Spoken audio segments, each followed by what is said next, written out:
Yung ano niya, pinabili niya para sa inyo to lahat. Marami to.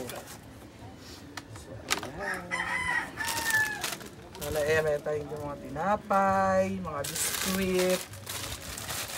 Eto kasi sabi mo mahilig ka sa magkakape ka pa rin. Kape. Ayan, meron mga tinapay. Maraming tinapay.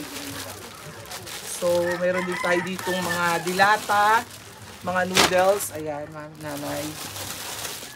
Sobrang dami nito at kasyang-kasya na ito sa'yo. At least ngayong Pasko ay meron pang supply, meron pang pangangailangan sa araw-araw. Meron din tayo ditong asukal. May kape pang ibang kape dito. So, ayan. Ay! Ayan po ang mga munting regalo na galing kay Marlon agad dito po. So, Merry Christmas sa'yo, Nanay Iseng. At sana marami tayo din ditong mga dilata, bigas. Ayan, at higit sa lahat, meron din siyang pinapakabot na cash na 1,000. Sa libo yan, Nanay, para pandagdag mo pambili ulam. Maraming salamat po. Ayan. Ano pong masasabi niyo kay Marlon ngayong Pasko? Nagbigay sa iyo ng maraming regalo. Salamat po. Hindi ko sila nakikita.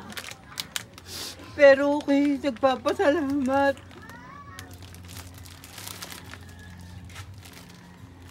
Ayan, marami. At ako'y walang asawang naghahanap buhay. Sana yung maging masaya kayo ngayong Pasko, Nanay Iseng, sa munting regalo na handog sa inyo. Ayan. Ito po. Yung mga regalo. Marami po din dito mga dilata. Ayan. Sana mayroon kayong sa inyo to lahat. Ito may bigas din. So, Nanay, anong masasabi mo sa ating mga Maraming salamat po sa inyo lahat.